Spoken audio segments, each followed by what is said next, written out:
llenan los huecos, porque desgraciadamente tienen sustitutos. Todavía en Cuba quedan tres constructores del totalitarismo. Queda Raúl Castro, queda Machado Ventura y queda Guillermo García Frías. Estoy hablando de los más notables, de los más relevantes.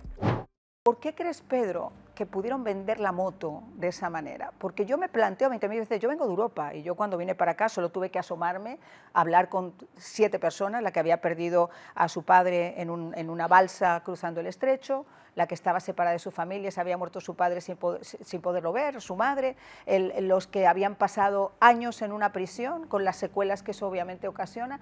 Eso existe, eso Europa lo sabía. ¿Por qué crees tú que tuvo tanto peso el argumento de estas ratas castristas? En el caso de España en particular. En el caso de España en particular, yo creo que Castro manipuló muy bien ese sentimiento de asumir una posición antiestadounidense.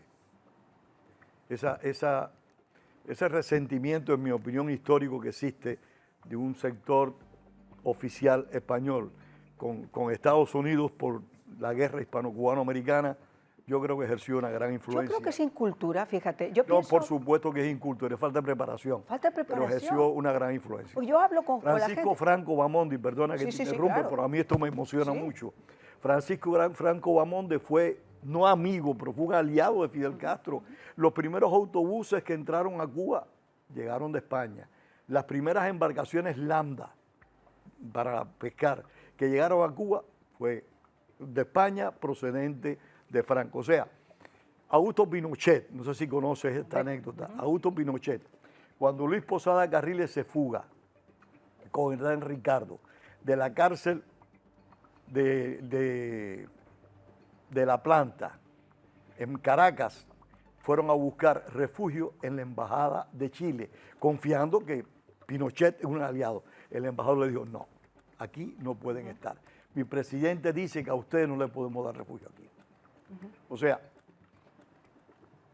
el gobierno castrista ha tenido una serie de aliados que son difíciles de entender porque supuestamente debieron haber sido rivales diferente. O sea, es más, en la Guerra Civil Española, Franco combatió contra los rojos, contra los comunistas. ¿Cómo tú después te vas a poner a apoyar y a colitar al comunista mayor del reino? Pero la Junta Militar Argentina, Videla, desarrolló una asociación con Fidel Castro para que no fuera sancionada Argentina ni Cuba en la Comisión de Derechos Humanos de Naciones Unidas.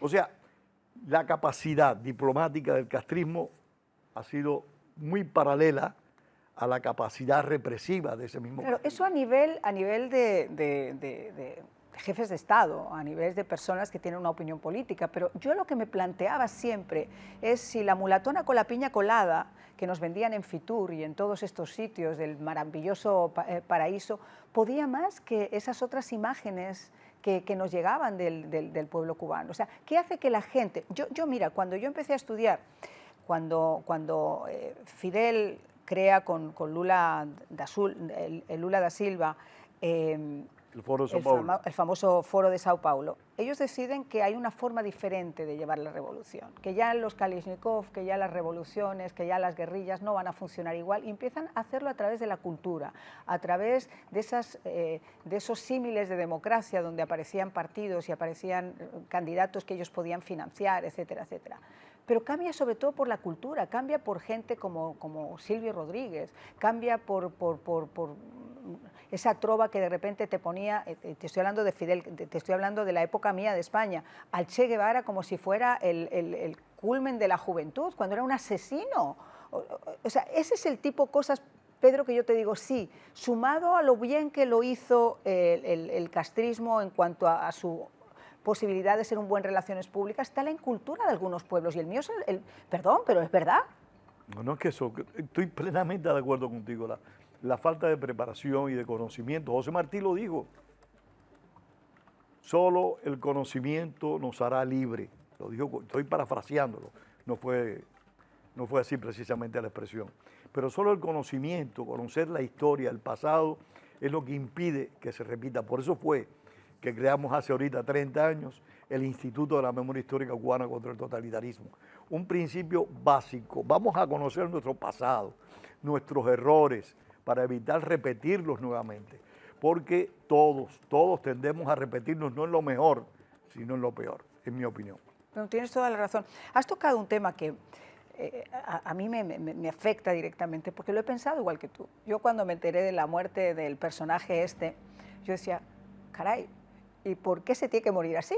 O sea, porque este hombre nos ha muerto pagando por los crímenes que ha hecho, porque yo creo, y lo digo insistentemente, yo creo mucho en el perdón y creo que Dios tiene la capacidad de perdonar a cualquiera. Pero aquí en la tierra, esta gente tiene que pagar por los crímenes que hace, porque si no, esos crímenes son un espejo y hay gente que se va a repetir en esos crímenes porque sabe que hay impunidad y son intocables. Por eso esa gente tiene que responder a la justicia. Por eso Raúl Castro tiene que responder a la justicia, aunque tenga 95 años o 100. No importa. Cuando cometió los crímenes estaba muy alto. Claro. Y eso implica la responsabilidad que uno tiene. Uno como ciudadano tiene todo el tiempo responsabilidad. Hacer como hicieron ayer los colombianos, ir a votar. Esa es la primera responsabilidad. La segunda responsabilidad es decir no, aunque tengas miedo. Yo la complicidad no la justifico por miedo. Todos tenemos miedo, porque la vida, cada momento que tú la disfrutas o la sufres, estás corriendo riesgos. Hay peligro. Todos padecemos miedo. Yo he padecido más miedo que posiblemente muchas personas, pero bueno, eso no va a impedir que yo salga todos los días a mi casa a hacer lo que tenga que hacer. ¿Qué crees que va a pasar? Bueno, ya sé, este individuo, ¿qué pasa cuando mueren estos individuos, cuando mueren estas joyitas históricas? ¿Qué pasa con ellos? No pasa nada, llenan los huecos, porque desgraciadamente tienen sustitutos. Todavía en Cuba quedan 3 constructores del totalitarismo, queda Raúl Castro, queda Machado Ventura y queda Guillermo García Frías. Estoy hablando de los más notables, de los más relevantes. Y también los más vulnerables. Por supuesto, pasan todos de 90 años, pasan todos de 90 años. Aunque a mí no me gusta hablar mucho de años. Bueno, no, pero tú estás como un rey, olvídate. Además, la gente buena no, estamos hablando de... No me gusta hablar mucho de años porque estamos cerquitas todos. No, por favor. Entonces, estos personajes siempre son relevados, porque de verdad que son sustituibles, porque esa es la visión que ellos tienen. Fíjate con qué facilidad estas personas agarran y ejecutan a un propio aliado. En el trabajo que le mandé a tu productora, yo entrevisté hace muchos años para un documental que hicimos sobre Ernesto Che Guevara a un comandante de la revolución, expedicionario del Granma y atacante del Moncada, Jaime Costa, que le decían el asturiano. Jaime Costa era amigo de la infancia de Ramiro Valdés. Todos ellos eran de Artemisa. Él fue el que me dijo a mí, nosotros le decíamos Ramirito. Y Jaime Costa, cuando se enfrentó al gobierno, fue a prisión un montón de años. O sea, ellos son prescindibles hasta para ellos mismos, porque no respetan ni la historia ni la dedicación de las personas que estuvieron juntos con ellos. Y a mí no me sorprende, las muertes para ellos no significan nada, no significan absolutamente nada. Yo lo que sí creo es que con esas muertes va cayendo un poco más el nexo principal que pudo haber con esa ideología, que para mí todo tiene ya menos ideología. Nunca fue ideología. Por eso te digo, esto es poder, esto es lucha por poder, esto es... En Cuba lo que se estableció en el año 59 no fue comunismo, en mi opinión, más discusión.